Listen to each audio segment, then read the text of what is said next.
Well, I'll get started and then we'll pass the mic around. Let's do it. All right. Thank you, everyone. Welcome, and thank you to the World Women Foundation for hosting this A-list group of changemakers who've really been bullish on the business case for investing in women's sports for many, many years. I'm Lisa Rosenberg. I'm Global President, Consumer Brands at Allison Worldwide. We're a global communications agency designed to help clients see around corners. I've been talking about the explosive growth of women's sports for the last few years, and I'm really excited to be here today with three amazing individuals who've been pivotal in fueling this growth and ensuring the cultural relevance of women's sports. We have Vanessa Shay. Next to me, she's the Vice President of Commercial Partnerships, U.S. Olympic and Paralympic Properties. We have Patrick O'Keefe, Chief Integrated Marketing Officer from e.l.f. Beauty, and Rani, CEO and CMO of Milkpep. An amazing panel, and you're going to hear a lot from them in a very fast conversation that we will have. I want to start by grounding us in the world of sport. Today, sport is not just influencing culture, it is culture. In a world where athletes are influencers, fans are creators, and brands are broadcasters, sport is the medium that connects them all. I want to take a quick look at the landscape. This year, women's sports are projected to earn $2.35 billion globally. That's a 25% increase year over year. 25%. Feels like we should all be investing in women's sports. Revenues are projected to top $1 billion in 2025. That's up from $710 million last year. In May, the WNBA reported its most watched game ever on ESPN platforms, and the league's New York Liberty were valued at $450 million. That's a new ceiling for the highest valued franchise in all of professional women's sports. And finally, women's sports are expected to account for 20% of all sports coverage this year. In fact, the average brand is allocating 20% of their sports media budget to women's sports, and that's more than double of what it was just 2 years ago. So what does this all mean? Basically, every significant business metric that matters in women's sports is on a growth trajectory. That is awesome. Deserves some applause. Okay? So, with sport being a critical driver of cultural relevance today, particularly women's sports, I wanted to share some very hot-off-the-press findings that unpack the impact of cultural relevance on business performance. And spoiler alert, it's good news for Patrick and our friends at e.l.f. So, at Allison, our approach is grounded in predictive data, and we used our proprietary AI-powered tool called BrandGeist IQ to measure the cultural relevance of brands, to peel back the curtain and demystify cultural relevance's impact on a brand's success. So what we did was we took a look at the financial performance of companies on the 2024 Fast Company Brands That Matter list relative to their BGIQ scores. And what we saw was that brands with higher BGIQ or cultural relevance scores tended to see an increase in their stock price, suggesting a relationship between cultural relevance and bottom line impact. e.l.f. Beauty was a standout within the brands that we looked at, and we think one of their potential secret ingredients was their investment in women's sports. So with that in mind, we're going to start with Patrick. And I want to talk a little bit about what you've been doing in this space. It's been a little over 5 years that you've increased your investment in the space. And there was, just a few years ago, beauty brands and sports were not considered members of the same team. Over the last 5 years, you've been breaking down barriers to empower female athletes and women's sports in a way that, from what I can tell, has contributed materially to e.l.f.'s bottom line. So, from a standpoint of what you've been doing, let's talk a little bit about your engagement in the world of women's sports, from professional motorsports to the new Professional Women's Hockey League, the NWSL. What can you share about your sports strategy and its impact on your business? No, well, first of all, thank you for inviting me, and thank you for having me. How many of you know e.l.f. Beauty? Are you familiar with the brand? Okay, we are bold disruptors with a kind heart. We disrupt norms, we shape culture, and we connect communities. That is really the framework in which we work every single day. So it's not unlike anything we ever do. Sports would be a part of that framework. So it started 5 years ago, as you mentioned, and the reality is we wanted to understand the community. So we partnered with People, the magazine, and we created a franchise with them because they're for the people, by the people, and with the people, and that's what we do every day. We want to celebrate the people and what they're doing. And the franchise was called Pep Talk, and it was really leaning into a community of women athletes, whether they were coaches or they were just starting their career, and it was to inspire and understand what they were trying to accomplish in the world of sports. And from there, we were fortunate enough to partner with Catherine Legg. If you don't know who Catherine Legg is, you should. She is the only female driver last year in the Indy 500 and this year in NASCAR. And just for some data, there's only been 9 women out of 109 years that the Indianapolis 500 has been in existence, and she's one of them, which is really sad, unfortunately, that there's only been 9. So we want to change that conversation, which is a big part of our strategy. For context, there's 350,000 people that attend the Indy 500, of which 48% are women and young girls, and no one was showing up for them. So we showed up in the true e.l.f. spirit, in between Goodyear tires and Waste Management. We had a DJ and we did makeup. We created a Roblox game for the young girls to inspire them. We did a Snap filter. We did a Twitch live stream. And this was an honor in celebrating all women. And we were the first brand to ever do a drone show to celebrate Catherine Legg. That's just one example. This year we showed up at NASCAR, again, same story. 48% of them are women and young girls, and no one is there talking to them. And we showed up loud and proud and really represented the spirit of it. But a lot of this stems from, a woman who you may or may not know. I know her very well, and her name is Billie Jean King. And Billie Jean King, in 1974, changed the conversation for women in pay. And she's a big part of our family. They are our agency of record for all things sports. And what we do with her in the Billie Jean King Cup is another example of how we want to celebrate women. She is the only woman that has a cup named after her in the world of sports, which is, again, part of her legacy of changing conversations for all women. I'm just excited to be a part of it. She also owns the PWHL, which is the Women Hockey League. We're a part of that as well. We just signed with the NWSL. So our strategy is to continue to inspire young girls to stay in sports and do it through the legends like Catherine Legg and Billie Jean King. Patrick, that's terrific, and I love how it's emblematic of your goal to bring cross-generational communities together. I did want to just share a quote from Catherine Legg. I heard her on the Bloomberg Business of Sports podcast recently, and she talked about the impact that e.l.f. has had on her journey, and her quote was that e.l.f. is a powerhouse company breaking down barriers. So when you can form those kinds of relationships with your partners, I think you're already that much closer to a home run. Thank you. And I'm just grateful for the opportunity to be bold disruptors with the kind heart. Yeah. So switching gears, Yin, I wanted to talk about the work that you and your team at Milkpep have been doing in terms of empowering female athletes and empowering and fueling the next generation. It's super impressive. In 2024, you started the Every Woman's Marathon, the first national marathon in the U.S., designed by and for women. Awesome. You also have Team Milk, which seeks to address the significant gap in support of women's sports. In addition to the Milk Cup tournament, you have the largest women's esports prize pool in North America. And I really want to dig into the esports aspect of sports because people are sometimes dismissive of that as a sport. Big business. So I'd like you to take us back as CEO and CMO of Milkpep.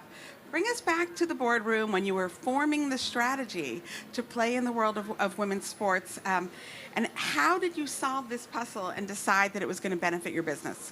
Well, yeah, thank you for the chance to share the Milkpep story. I mean, the reality is that milk is the OG performance sports drink. We always say we've been supporting athletes for 10,000 years, basically. And in the history of the Got Milk campaign, which is probably how most of you know Milkpep, we've featured all kinds of celebrities across many sectors, pop culture, music, entertainment. And Billie Jean King was in it. The Williams sisters were in it. Fast forward to today, part of our journey actually started as an Olympic sponsor. So kudos to the U.S. Olympic team. We had the 5-year sponsor of it. We were in the Tokyo Olympics that was postponed. And interestingly, though it was quite dramatic while it was happening, when we came back in 21, we were very focused on emerging sports and able to feature some amazing female athletes. And so we got some insight into the power of the female athlete. No shade on the men, for sure. We had a similar experience. Dairy has supported the NFL for a very long time, but we needed to hack the Super Bowl as a non-sponsor, and so we discovered female football players, flag football players, and the outpouring of support from them as athletes and their fans was so instructive. Combine that with the commercial reason, still to this day in food and in CPG, mom is the primary shopper, a really big influencer on milk consumption. And so we wanted to focus our limited dollars, frankly, on where it would make the most difference. And so it was a nice combination of a commercial need with some live experiences of how powerful the space could be. In fact, I was here at Cannes 3 years ago talking about our commitment to women's sports. And so we actually participated in the New York City Marathon, Boston, Chicago, and then we decided that we were so committed to the space that we could basically create our own event. So we created the Every Women's Marathon. Amazingly, there was no full-length marathon, only for women in all of North America. Nike had a race for a very long time, and they stopped it, and we were like, that's a crazy gap, that there's nobody creating a race. There's lots of different distances, and so we created the platform and property. Last year was our inaugural year, launched by the poet laureate Amanda Gorman. We had 7,000 people sign up, 40% first-time runners, and it was an amazing event, amazing spirit. But perhaps most importantly, our running efforts not only drove a lot of engagement and sentiment, we saw almost a $16 ROI on a revenue basis. We measure everything at Milkpep, and we believe in cultural change. That is our primary KPI, but we believe in culture change that drives business. So we love the sports area as something that does both. Well, I think that's amazing results. You shared with me during our prep for this panel that 2024 was the first time milk has grown in the last 15 years. How do you think your investment in women's sports has contributed to that success? It's a great question. I mean, we don't, like every market in the world, we don't have enough resources to appeal to everybody. We're always looking for investments that multiply, that have a multiplier effect. And so we talk a lot about dropping a pebble and watching the ripples. And I think to this day, though the growth has been impressive, our women's sports is, I think, underpriced, frankly. I think you can get a lot of bang for your buck. We take a position that we're sponsoring the everyday athlete, not necessarily the professional. But nonetheless, you were sharing some impressive growth, and we were whispering over here, but still not 50%. I mean, it's 50% of the population, except for the Olympics. God bless, you guys have over-indexed. Oh, she's stealing your thunder. Sorry, paying attention. So I do think it's been a big deal. I mean, it has really had that ripple multiplier effect. The conversation against milk and dairy is different than when I started 5 years ago. We were, frankly, on our heels. We were losing a lot of mind share to plant-based. And I mean, I think both the attitude results and the sales results show that dairy milk is back with a vengeance. And sports is part of it because it's a perfect fuel for all kinds of training, for recovery. There's no product, frankly, that has that nutritional bang for the buck. And I've worked in food and beverage for an embarrassing number of decades. I won't say how long. And milk is really the real deal. And it's one of the reasons I'm excited to have this gig. Excellent. So drinks tonight somewhere. Yeah. Milk's on you. Yes, please, anybody, milk in any form, coffee, etc. Please, we thank you for your business. All right, we're going to switch gears since you brought up what the Olympics is doing. And actually, let's borrow your mic. Yes, sure. Just so we do this. Not too close, though. I don't know. We'll see. So, Vanessa, as I mentioned when I introduced her, is a big part of LA 28, and I'm sure you've been taking notes on what different organizations are thinking about when it comes to storytelling, particularly in today's climate as we gear up for LA 28. You've had a number of amazing leadership roles in the female sports arena with stints at the WNBA and NWSL, and I think your POV on the growth of women's sports would be really interesting for our audience to hear. So can you tell us, in your own words, what you've seen in terms of the growth in investing in women's sports, and specifically how female athletes are propelling leagues forward? Absolutely. I mean, if you look at the WNBA as an example, I think in your opening remarks you mentioned the New York Liberty being 400 million plus in value, which is incredible. When I was with the WNBA, that number was probably closer, and so let's like 21. It was probably closer to like 100 million, maybe a little bit more. So they have had incredible growth in the last 3 years. So kudos to the NBA, and they're doing awesome work, and all the teams are really working hard in their individual markets. But the athletes in the WNBA have really propelled the growth of that. So the value of those athletes becoming household names compared to the NBA, think about that, how much growth there's been with Caitlin Clark and hearing these type of names that everybody knows, right? So kudos to the athletes that are really propelling those leagues forward. At the Olympic movement, my primary responsibility is LA28 and raising the funds to put on the games in America for the first time in many years. Let's go LA. And we also represent the interests of Team USA, so both together. It's a beautiful package, and we're really excited, as Yin said, that the Team USA itself, just to give you some facts of where we've been, in 2024 in Paris, I hope you all watched the games in Paris. It was incredibly done. Go France. I mean, we're here. They did a great job. And it was the first time in Summer Olympic Games history and winter that we had 50-50 men and women competing in the Olympic Games. That's incredible. To put it in comparison, it was many years ago, but as a fact, in 1900, when they hosted the Summer Olympic Games, they had 2% women competing. So, I mean, we've come a long way. Team USA itself, to your point, is really an anomaly in women's sports in America. Team USA women represent 63% of Team USA, so we are predominantly a women's organization when it comes to Team USA. Another fun fact about Team USA, just to put in perspective of how amazing these women are and how they're leading the way. In Paris, Team USA women's, the medals won by women by Team USA would have placed third in the country medal count. That's how many the medals that they took. So they're incredibly competitive, and they are leading the way. You see athletes like Sydney McLaughlin breaking her own world record in Paris, propelling her career forward, and many other in USA track and field.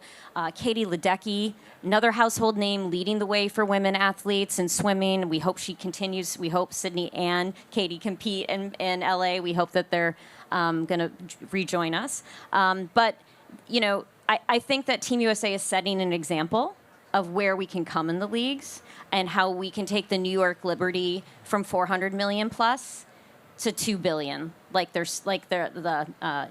brother team in New York. So I think that's an impressive message, and one that's worthwhile the world over. When you think about the Olympics being, of the world, for the world, it is great for LA28 to be sort of setting the standard. I'm going to wrap things up with a question for all of you. And I want to hear sort of your 30-second elevator pitch, whether it be to a brand, a partner, a stakeholder, as to why you believe investing in women's sports is not just good, but great for business. Yeah, I think I alluded to it in the milk example. I just think it's a great full funnel investment. I mean, it goes from attitude shift, awareness, momentum, growth, all the way, at least for us, down to conversion. And I think there's so much headroom. I mean, these have been impressive growths, but we're not done yet. And I will say one thing I learned on this journey was how important brand sponsorship is to the female athlete, particularly historically. They don't always have access to national or league level sponsors. So brand sponsors are really meaningful to them. And overall, when we work with female sports ambassadors, I mean, they're just so grateful, and they work so hard, and they appreciate the support, and there's a qualitative and quantitative edge to it for us, at least. Awesome. So we know that women drop out of sports, or young girls drop out of sports 2 times the rate of young boys. So we have a responsibility as leaders to change that conversation. And I think it starts with that generation. We know that when we put women in the highest seats of power and diversity, that you can change it. e.l.f. has proved that. We did a campaign called So Many Dicks and Not Enough of Everybody Else. And that campaign has really changed the conversation. And we know that when we can support young girls and we can get them in the right place, that they will do incredible things. So my call to action for all of us is let's get more young girls to stay in sports, and then they will become incredible leaders. Okay.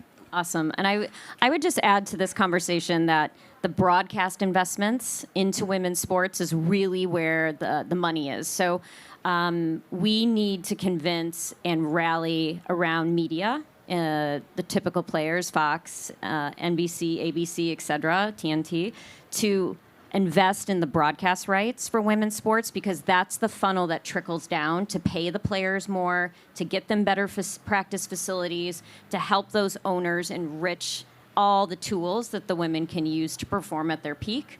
But until then, we have to depend on our sponsors.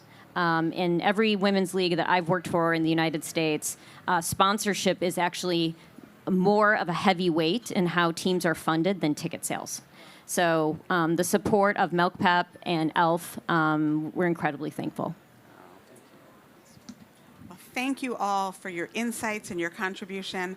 I know everyone has a jam-packed schedule today, so we're gonna end on that note. But I don't think it means that the momentum and energy from this session needs to end. We all can contribute to the growth of women's sports by watching, by attending, by supporting the brands and the organizations and athletes who are doing the hard work to drive the women's sports ecosystem forward. So a huge thank you to Yin, to Patrick, to Vanessa, and to the World Women Foundation for hosting us today. And thank you all for joining us. Thank you. Woo!